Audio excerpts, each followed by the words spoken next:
दोस्तों अगर आप एक एप्लीकेशन डेवलप या फिर सॉफ्टवेयर डेवलप है तो दोस्तों आपने कभी ना कभी यार ट्रांसलेटर को तो काम में जरूर लिया होगा अपने कोड को कन्वर्ट करने के लिए सोर्स कोड से ऑब्जेक्ट कोड में। और दोस्तों ऐसे में यार अक्सर होते भी होंगे कंफ्यूज कि यार हम किस तरीके से ट्रांसलेटर को लेते हैं काम में अपने इस काम को कंप्लीट करने के लिए, ताकि हमारा जो काम है या फिर हमारा जो ओवरऑल कोड है वो समझ जाए हमारी मशीन जिसके अंदर हम इस एप्लीकेशन को चलाना चाहते हैं। लेकिन दोस्तों बात अगर आ जाए ना निकल के यहाँ पर उन लोगों की जो कि यार यहाँ पर जो है वो प्रोग्रामिंग बैकग्राउंड से यहाँ पर नहीं है, लेकिन ऐसे में वो जो है वो होते होंगे यार अक्सर कंफ्यूज हो, उनको ये लगता होगा कि ट्रांसलेटर एग्जैक्टली होता क्या है और दोस्तों इसके बारे में हम किस तरीके से इसके अंदर काम कर सकते हैं उसके बारे में हम लोग समझ सकते हैं। तो दोस्तों आज वीडियो आखिर तक देखते रहिए, मैं आपसे आज बात करूंगा यार ट्रांसलेटर के बारे में और दोस्तों हम जानेंगे कि किस तरीके से हम ये प्रोग्रामिंग के अंदर लेकर बना देते हैं अपने कोड को आसान और दोस्तों समझा देते हैं मशीन को उसकी जबान में। नमस्कार दोस्तों, मेरा नाम है यशवंत और आप देख रहे हैं माइक्रो माइंड। चलिए शुरू करते हैं।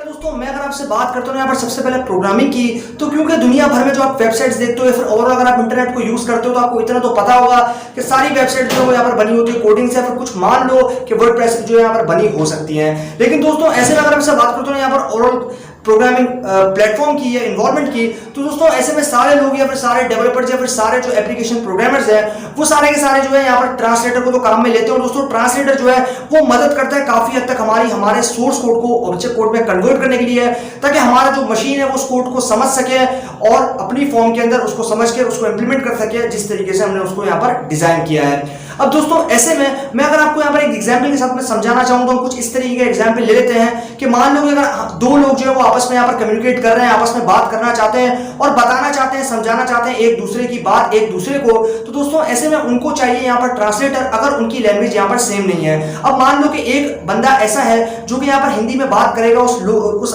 पर्सन से, और एक बंदा ऐसा है जो कि इंग्लिश में बात करेगा उस पर्सन से जो कि हिंदी जानता है इंग्लिश नहीं जानता, और एक बंदा हमारे पास ऐसा है जो कि इंग्लिश तो जानता है लेकिन हिंदी नहीं जानता। तो दोस्तों ऐसे में उनका कम्युनिकेशन करवाने के लिए उनकी लैंग्वेजेस को कन्वर्ट करना पड़ेगा और उसके लिए हमारे पास एक डिवाइस रहेगी जिस डिवाइस को हम लोग यहाँ पर सिंपली पुट कह सकते हैं ट्रांसलेटर। तो दोस्तों ट्रांसलेटर जो है वो यहाँ पर इसी चीज को यहाँ पर काम में लेंगे और दोस्तों ये आराम से इसी की हेल्प की मदद से हम लोग क्या कर पाएंगे कि हम लोग जो है उनकी लैंग्वेजेस को कन्वर्ट कर पाएंगे। जो आपके पास यहाँ पर इंग्लिश पर्सन है वो समझ पाएगा हिंदी को, और जो आपके पास हिंदी पर्सन है वो समझ पाएगा उसकी इंग्लिश को। तो दोस्तों ऐसे में क्योंकि अगर हमने यहाँ पर ट्रांसलेट कर दिया उन दोनों की लैंग्वेजेस को आपस में, तो दोस्तों ऐसे में उन दोनों का काम आपस में बन जाएगा और दोस्तों ऐसे में आपस में दोनों जो है वो यहाँ पर कम्युनिकेट कर पाएंगे। तो इसीलिए दोस्तों मशीन के अंदर भी हम लोग कुछ इसी तरीके का सिनेरियो जो है यहाँ पर रिलेट करते हैं। और दोस्तों ऐसे में अगर मैं यहाँ पर बात करता हूँ ना मशीन के अंदर इसी पैटर्न को यहाँ पर इंप्लीमेंट करने की या फिर मैप करने की, तो दोस्तों ऐसे में हमारे पास यहाँ पर आता है दो तरह के ट्रांसलेटर या फिर तीन तरह के ट्रांसलेटर। दोस्तों इसके अंदर हमारे पास कंपाइलर आता है, इंटरप्रेटर आता है और आपके पास आता है यहाँ पर असेंबलर।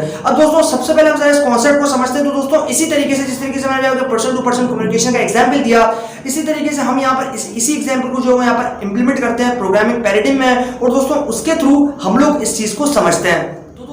तो सिंपली पुट अगर मैं आपसे यहाँ पर बात करता हूं तो हम कुछ इस तरीके से यहाँ पर कह सकते हैं कि मान लो कि जो जबान हमारी मशीन समझती है कि हमारी मशीन जो है फिर हमारा जो यहाँ पर कंप्यूटर हो सकता है, हमारा लैपटॉप हो सकता है, वो समझते हैं यहाँ पर बाइनरी की फॉर्म में, यानी कि 0 और 1 की फॉर्म में जो है उसके पास डेटा जाएगा तो वो डेटा को समझेगा। उसको जो है हम लोग अगर प्रोग्रामिंग जो लैंग्वेज हम लोग जिस लैंग्वेज में हम लोग प्रोग्रामिंग लिखते हैं प्रोग्राम लिखते हैं तो उस लैंग्वेज को जो है वो यहाँ पर बिल्कुल भी नहीं समझ पाएगा। तो इसीलिए हमें यहाँ पर उस लैंग्वेज को सोर्स कोड को कन्वर्ट करना पड़ेगा, और कन्वर्ट करने के लिए हमारे पास जो डिवाइस रहेगी वो रहेगी ट्रांसलेटर। और ट्रांसलेटर क्या करेगा, ट्रांसलेटर हमारे सोर्स कोड को उस फॉर्म में यानी कि बाइनरी की फॉर्म में लेकर आ जाएगा, 0 और 1 की फॉर्म में लेकर आ जाएगा, ताकि हमारा जो यहाँ पर कंप्यूटर है या फिर हमारा जो पीसी है या फिर ओवरऑल मशीन है वो उस कोड को समझ जाए और उस कोड के अकॉर्डिंगली एक्शन परफॉर्म कर सके और वो एप्लीकेशन इजीली उस डिवाइस पे या फिर किसी भी डिवाइस पे आराम से चल पाए। तो दोस्तों ऐसे में ये काफी ज्यादा इंपॉर्टेंट होता है। और दोस्तों अगर इस प्रोसेस के दौरान मतलब मान लो कि आपका जो ट्रांसलेटर है, मान लो कि इस साइड पे आपका जो लैंग्वेज है यानी कि आपकी जो सोर्स कोड है उसकी फाइल है, और इस साइड पे जो है ये आपका मशीन है जहां से आपका जो सोर्स कोड है वो कन्वर्ट होगा, और बीच में सेंटर में जो है आप यहाँ पर लगा सकते हो अपने ट्रांसलेटर को। और दोस्तों ट्रांसलेटर क्या करेगा, ट्रांसलेटर के अंदर होता है कंपाइलर, और कंपाइलर के अंदर जो है आप यहाँ पर यूं कर सकते हो कि आपका जो कंपाइलर रहेगा वो सारे के सारे कोड को, यानी कि जो इंटायर कोड होगा उसको एक ही बार में एग्जीक्यूट करेगा और दोस्तों जो भी एरर्स उसमें यहाँ पर आएंगे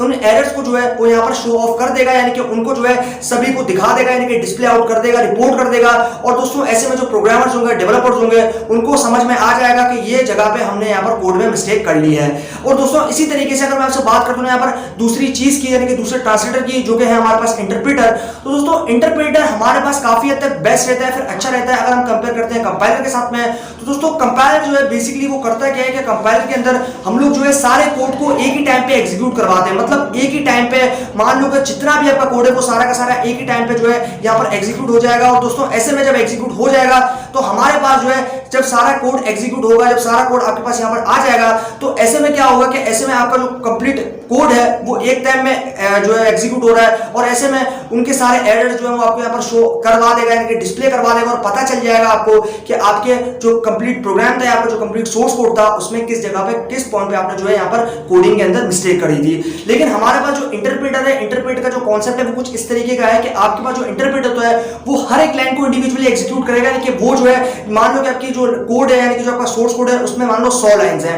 तो 100 लाइंस के अंदर से आपके पास हर एक लाइन को वो एक बार में एग्जीक्यूट करेगा, यानी पहले एक लाइन को एग्जीक्यूट करेगा, फिर दूसरी लाइन को एग्जीक्यूट करेगा, फिर तीसरी लाइन को एग्जीक्यूट करेगा। इस तरीके से जो है वो एक बेसिकली पर्टिकुलर सीक्वेंस के अंदर प्रिसाइजली सारे कोड को एग्जीक्यूट करेगा। इसमें आपके पास जो बेनिफिट है वो ये निकल के आता है कि आपका जो कोड है वो यहाँ पर मैनेज रहता है, ऑर्गेनाइज रहता है और ओवरऑल आपको छोटे छोटे एरर्स जो है वो एक ही साथ में यहाँ पर मिल जाते हैं। तो ऐसे अगर आपको एरर्स का बंच मिलेगा तो उसको सॉल्व करना काफी ज्यादा कॉम्प्लेक्स हो जाएगा। तो ऐसे में ये काफी अच्छा काम है कि इंटरप्रेटर हमें यहाँ पर जो है इंडिविजुअल एक एक लाइन को या फिर एक एक लाइन जो कोड जो है उसको एग्जीक्यूट करके उसका एरर हमें प्रोवाइड करता है अगर कोई एरर उसमें प्रेजेंट है तो इसी तरीके से हमारे पास होता है यहाँ पर ट्रांसलेटर। दोस्तों क्योंकि अगर हमें ह्यूमन की बात करूं या फिर बात करूं मशीन की, तो मशीन टू मशीन भी कम्युनिकेशन के लिए हम यहाँ पर ट्रांसलेटर को यूज में लेते हैं। और अगर हम बात करते हैं हम इंसानों की, तो इंसानों के अंदर भी जो है आपस में अगर कम्युनिकेट करना है तो दोस्तों हमें ट्रांसलेटर की जरूरत तो पड़ने वाली है। तो दोस्तों